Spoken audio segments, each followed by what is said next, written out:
The box office results for Venom: The Last Dance have arrived, marking the third chapter of Sony's standalone Venom series and another high-profile outing for Tom Hardy in his dual role as Eddie Brock and the alien symbiote Venom.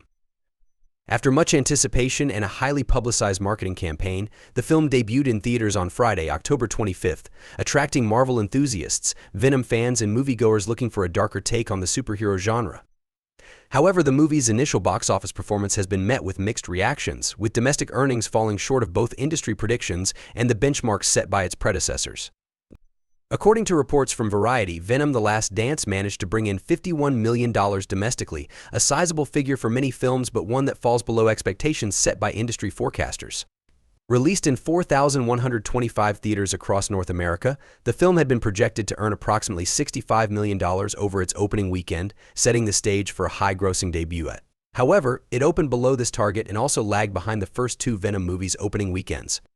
The original Venom, released in 2018, made an impressive $80 million during its opening weekend, while the 2021 sequel, Venom: Let There Be Carnage, earned an even higher $90 million debut.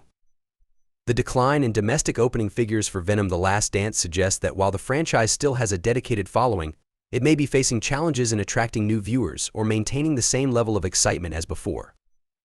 In contrast, Venom: The Last Dance has proven to be a success on the international stage.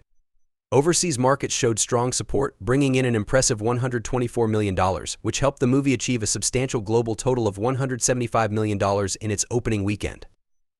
This total places Venom: The Last Dance as the third highest global opening of 2024, trailing only behind two major releases: Inside Out 2, Pixar's long-awaited sequel to the beloved animated hit, and Deadpool Wolverine, a blockbuster team-up that has dominated ticket sales this year. This performance highlights Venom's strong international appeal, showing that audiences around the world remain highly invested in Tom Hardy's take on the character, even if domestic turnout was slightly lower than anticipated. The difference between domestic and international box office numbers sheds light on how the Venom franchise has grown in appeal beyond the U.S. market. While North American audiences have shown signs of shifting interests in the superhero genre, with various competing releases and franchise fatigue potentially impacting turnout, international viewers continue to embrace Venom as a unique character within the Marvel Universe. The character's dark humor, gritty storyline, and Tom Hardy's layered portrayal resonate with global fans, who seem to be drawn to the anti-hero narrative that sets Venom apart from traditional heroes like Spider-Man or Iron Man. The film's strong international box office earnings suggest that Venom's darker storyline may have broader cross-cultural appeal, particularly in markets where fans are looking for a fresh, edgy alternative to traditional superhero stories. This international success could play a crucial role in sustaining the franchise's momentum as it continues its theatrical run. Sony Pictures, which owns the rights to the character of Venom, has heavily invested in making him a core part of its own Marvel-adjacent universe, separate from Disney's Marvel Cinematic Universe (MCU). Sony's strategy has relied on exploring darker and more complex narratives that set its characters apart from the MCU's more mainstream heroes, allowing Venom to be portrayed as an unpredictable anti-hero who struggles with his own moral compass.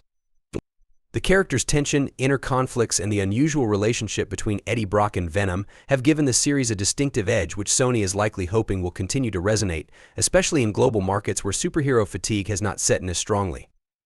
Industry analysts have begun to explore various reasons why Venom: The Last Dance didn't quite reach the opening weekend highs of the previous two films domestically. Some speculate that competition from other October releases, such as horror and action films timed around Halloween, might have diverted part of the target audience. Furthermore, the current superhero landscape is saturated with high-profile releases, and audiences are becoming increasingly selective about which films they choose to see in theaters. Major releases from competing franchises like the recently launched Deadpool Wolverine, which has the unique draw of bringing together two major Marvel characters, have further intensified the competition for audience attention. Additionally, the absence of Spider-Man, a key character linked to Venom's origins, might impact Venom's appeal to mainstream fans looking for broader connections to the Marvel Universe. Nonetheless, the film's global performance suggests that Venom's appeal remains strong overseas, and Venom: The Last Dance is likely to see a more extended theatrical success in international markets. The global support demonstrates that Venom is firmly established as a popular anti-hero figure worldwide, transcending his status as a mere Spider-Man villain and standing out as a unique character with his own fanbase. Hardy's portrayal of Venom, marked by a mix of intense action, dark humor, and complex duality, continues to captivate international audiences who appreciate this refreshing deviation from traditional hero tropes. The coming weeks will be critical in determining how Venom: The Last Dance will ultimately fare in the competitive superhero box office landscape. If the movie can maintain strong international support and potentially see a boost in domestic turnout through positive word of mouth, it could continue to build on its global earnings.